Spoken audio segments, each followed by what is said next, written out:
and welcome to UC Partner Trends with me, David Dungay. This is the series where we talk to experts about the opportunities and challenges facing the channel today. I am joined by Mark Herbert, Chief Partner Evangelist at Destiny. Welcome to the show, Mark. How are you? I'm very well, David. Thank you very much for having me on. Great. So today we're going to be talking about the future of voice in Microsoft Teams and what that means for the partner landscape. But before we get into that conversation, Mark, do you want to give us a bit of an intro to yourself and the business? Yeah, sure. So, my name's Mark Herbert. As you said, I'm working here at Destiny. Destiny are a large telecommunications company across Europe, and we also have a very clear focus on collaboration and communication tools for the channel as well. Fantastic. Well, Mark, let's dive straight in to those questions. Why should partners be focused on making a Teams voice proposition work for them, and where are they going to find true value within the ecosystem right now? Well, a good question. If we look at Teams today, and Teams Voice in particular, because Teams really has a whole range of services, but we're focused on Teams Voice, which I think, in my view, is around PSTN and phone calls and things like that. Microsoft today currently have around 14-15 million Teams voice users on the Teams platform. By about 2027 to 28, that will be 40 to 50. So going from 14 to 15 to 40 to 50 million. So there's the growth, there's the opportunity, I think. So what we're saying to partners is you can be a part of that growth. Look at other telecommunications platforms. Are they getting the same level of growth? Where should you put your focus? And I think the current level of growth on Microsoft Teams really is coming from a kind of natural churn, early adopters. It's still kind of in the early majority phase. It's not quite in the mainstream for telephony. But we're seeing people, as they're now looking at changing their phone system, they're looking very carefully at Teams, looking at how they can make it work for their business. Are there shortfalls they need to fill with other services to make it work, and so on? So that's a relatively passive move, I'd say, by customers. They're going to change it and they're looking at Teams. I think in the next few years, what we'll see is much more good reasons to go to Microsoft Teams. Not just because it's it's the next thing, but it's going to bring you something which is really valuable. So how can partners really come up to speed on what is the new value Microsoft are going to deliver, and how that's going to be actively driving customers onto Teams Voice? So I think that's where the Microsoft proposition is really important. I see the voice channel are still a little bit underweight on Microsoft expertise. So there's an opportunity then for them to become much more Teams experts and have a good Teams practice, really understand the solution. So when customers are talking about Teams, they can have experts on hand and be the Teams guys for the customer. Yeah, it's a really, really interesting point you make there. Going from 14-15 million to 40 to 50 million, what a huge opportunity. And of course, the overall Teams sort of UC platform will be growing within this time frame as well, thus expanding that opportunity beyond 2027 as well. So, huge amounts of opportunity. I speak to some of the analysts in the industry, and so the general perception is sort of almost 9 out of 10 new UC deployments are going on Microsoft Teams. So this is going to create so much opportunity to convert some of that into voice sort of customers as well down the line. I do want to talk about the value though, Mark. It's really, really important for channel partners to really generate value out of these voice propositions, voice migrations for their own business. Where do you see those specific opportunities for partners to create value for their customers, and themselves around Teams Voice? I think if we look at Microsoft Teams Voice today, Microsoft's kind of done us a favour in that they've left gaps. It's not the world's best phone system, for one. It's okay and it's good enough for many business, but there are still plenty of opportunity for partners to bring complementary services and solutions really to top up the value gap, and bring their own value to the customer and deliver the solution the customer needs. And that also helps with the adoption, because customers may be held back on adoption because Teams doesn't quite do that thing they need. So think about how we can work with tools which allow coexistence with other services to top up the value in Teams. And then you can really, you don't have to say no to any opportunity. customer wants to use Teams, there's always a but. How do we fix the but? And so, is it because they need to work alongside another call controller to give them the call control features which they rely on today? And then you need a bridging product like our call to Teams, shameless plug really, but that allows a partner to say yes to any customer need. So, if they need a really weird kind of call business process scenario, then we can work with their existing platform to keep that, and yet still allow the end user experience of a Teams voice, using the Teams client for their phone calls. Yeah, I mean, what are you seeing around the voice migration, particularly after that decision's been made? And we're hearing things around, particularly in the large enterprise space, where potentially these projects aren't really gaining the traction straight out of the gate that those businesses would expect. Mostly because of things like slow adoption by staff, hard to change those kind of ingrained habits and those kind of things. Is this an opportunity for partners to really extend that value as well? I think so. I mean, the migration of a phone system, never really underestimate how complicated that can be, actually. And it's one of the reasons which slowing adoption really is because migration is really complicated. And also, many customers, their phone system actually drives business process within their organization. It's not just for phone calls. It's to do with call control. It's to do with customer service and metrics and key performance indicators and agent performance management. So there's a load of things which the phone service does. It's not easy just to switch that to Teams. So you need to think about, are there elements of what we're doing today we need to retain? The main driver really is the users need to have Teams as their single pane of glass. So they need phone calls in Teams.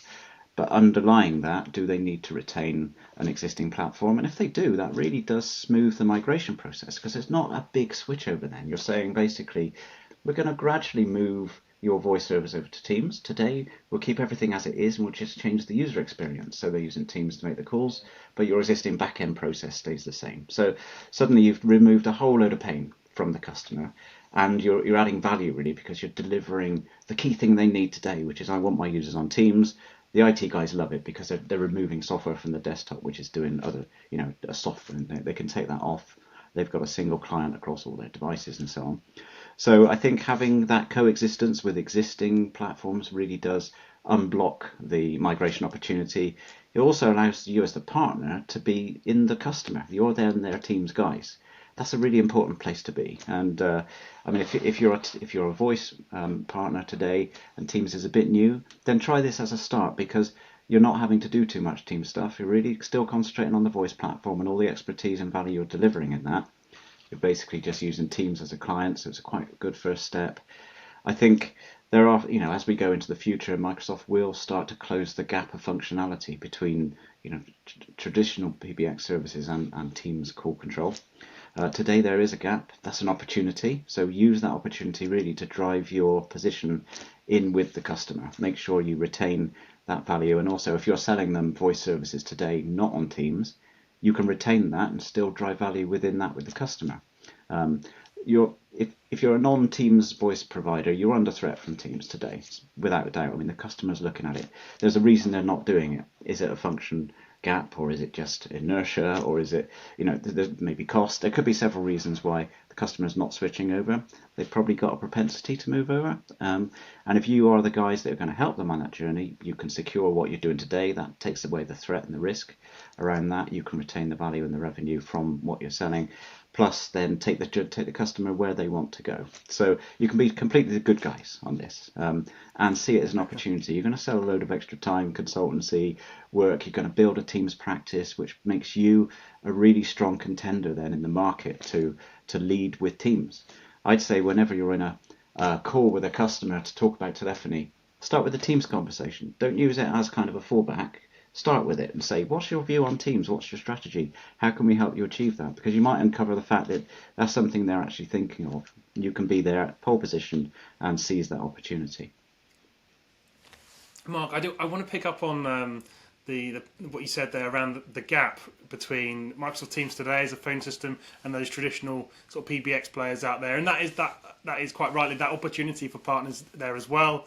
I feel like we've been talking about that gap for about 4 years. How much of that gap has changed? And what kind of timeline can partners expect this gap to still remain there from a functionality point of view, which presumably Microsoft will focus some attention on it at some point, but they don't seem to have really closed that gap enough in the last 4 years, particularly. No, and I think some of the real nuanced features. I mean, if you're selling a phone system to an enterprise, they're using a load of features on that switch, probably a very different set of features to someone else. So, but there's a core set which everyone uses, and that's what Microsoft provides. So it's kind of voicemail, auto attendance, and call queues. Not much else. Dial tone. So that satisfies many businesses, and I think Microsoft's original view was, if customers really want this enough, they'll compromise what they do to bring their level of need down to that. And some customers have. I think others are just, they're too reliant on some of those really complex features that have grown up over time.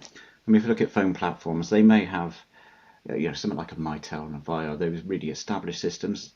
They've been fixed really in functionality probably for 10 years, but they grew up over 20 years. So you've got 30 years of experience in a phone system. I think in Microsoft, by the time their Teams Voice has been 10 or 20 years old, it will be as good as that. I think it probably will accelerate, but for the time being, the gap is closing, but quite slowly. I think Microsoft are expecting there will be a bigger pull feature, which will force customers across. They will then make the compromise to leave things behind. We'll talk about that, as being the sort of future, but I think for today, looking at that migration, that gap, I'd say you've got probably 5 years of time to keep the customer maintained on a parallel system and delivering that extra differentiated value before Microsoft really can overlap fully in terms of that functionality. Well, you mentioned differentiated value there, Mark. Let's talk about differentiation. With the channel, it's all about differentiation, right? So, what are your top tips for channel partners to differentiate themselves when it comes to Teams Voice? Okay, so selling Teams Voice, the vanilla out of the box Microsoft experience is fine, but you're undifferentiated at that point. So what you need to think about is, how do I make my Teams proposition different to what they can just go online and buy off the page? I think then look at, as an organization, what other tooling would you put around Teams when you're talking to a customer? There might be software tools to do things like coexistence with things like Call to Teams. Are you looking at compliance options? What does the customer do in compliance? And any business or vertically critical applications and CRM integration. All those things today, Microsoft don't deliver out of the box. So as a partner, you can think about, I'm going to specialize in delivering team services to the financial sector. And there's a whole raft of tools you would need to bring along in your toolbox to the customer to have that conversation. And so you can demonstrate to the customer that if they want to go to Teams, you've got the expertise really to make sure that all the kind of ecosystem tools and applications are going to be delivered at the same time in a controlled fashion. And they're going to have a migration plan, all of that expertise. I think also get skills in your organization. You should be using this today yourself and really understand it, so you can show the customer how you've got competence, and think about what you need to do with your personnel as well, both the technical and the sales and pre-sales personnel, to make sure they can understand Teams and some of the sort of consultative conversations they need to be having with customers, and they ask for sales support as well. Fantastic. So, Mark, let's look towards the future now. We're seeing so much emerging technology hit this space. Microsoft obviously huge in the AI sort of arena right now. They're really investing heavily. What sort of emerging trends and technologies do you see impacting the way voice is going to be used within Teams? Firstly, and then, is there an opportunity there for partners around things like maybe Copilot or maybe automation more generally? Like, what do you think? I think yes. If you look at Microsoft Teams PBX, Microsoft are not setting out to have the best phone system in the world. I think. I mean, they might end up there, but today they're being relatively steady in terms of their feature release. But if you look at the other things they're doing, like Copilot, for example, which is a killer application for business, it really is one of those sort of tipping point applications that would make someone do that when they see the value they can get from having, effectively, an additional workforce in AI working for them. Now, I think Microsoft see that if customers see that those really big value propositions are coming their way and they want to use Copilot, then they'll have to put their voice into Teams anyway to get the real value from that. So that's one of those sort of features where don't worry about the Microsoft phone system capability because they're going to buy it for something else, And so if the customer's going to use something like Copilot or these extra AI tools or some of the compliance services they're bringing out, which are really quite high functioning, then that will drag the customer into Microsoft Voice. Anyway, they're not going to be able to hold back because that's where they get the sort of all the value by doing that. And at that point, you as a partner need to make sure you can be with the customer on that journey. What do they need to do to move into that? If they're saying, I need to use Copilot in my business, I need to use Microsoft Voice services, but I can't lose the features on my existing PBX, then you can solve that problem today. We've got tools to help you have that PBX coexist with Copilot. So suddenly, the customer can have the best of all worlds, straight away. But I think look at the other things Microsoft's bringing out, and it's all about they're forcing the customer to adopt voice without even knowing it because they want something else actually, and voice needs to come with it. So you need to be on that kind of pull from Microsoft and delivering the capability for the customer to go on that journey and deliver that next thing. And as a business, should you be looking at, not just if you're a voice partner today, should you be looking at some of the other stuff, which is the real pull factor? That's the future, Assuming one day the world, every phone call was on Microsoft Teams, there were no other PBXs. What would your business be?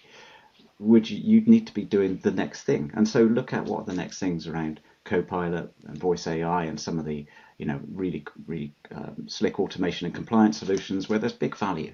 Customers are going to be working in a more controlled and high compliance environment. So there's going to be non-discretionary spend. Non-discretionary spend is great, because they've got no choice but to spend the money. So if you can be there helping them fulfill that need, maybe with competitive offers where they can save a bit, then that's definitely helpful. And I see, AI and Copilot and compliance all sort of driving into that high detail forensic management of voice, and so as a partner, that's a really high value place to be.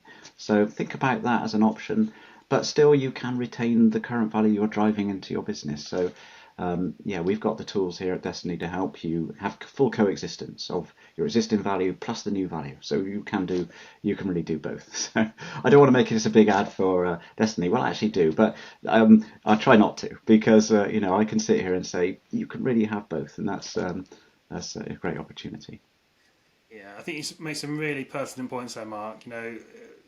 These new technologies coming down the line, well, they're not coming down the line, they're here now, they're being developed and built upon already.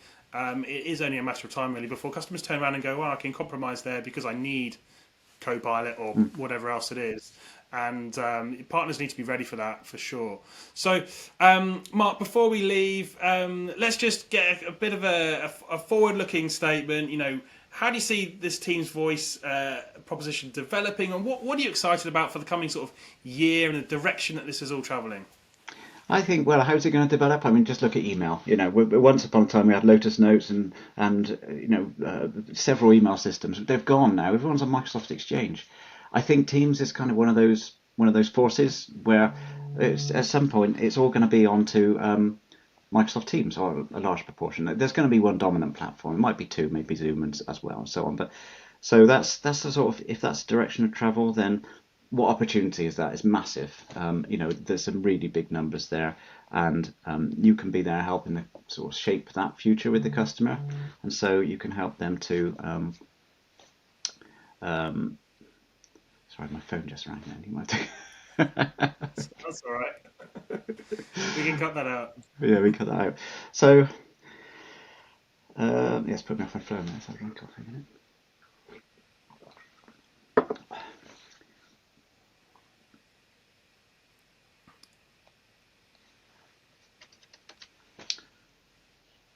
Okay. Do you want to finish your train of thought? Yeah. Or have you lost it?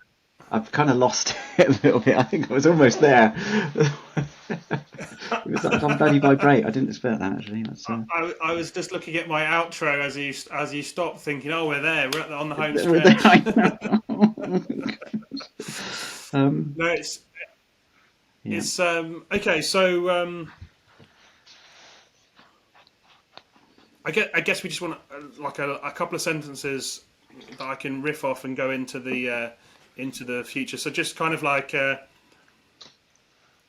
that opportunity for partners, this year particularly, and just how excited you are about that, I guess, is a nice kind of... That's it. So I think where we see our partners being most successful, and I said this earlier, is lead with teams. Have that first conversation with teams.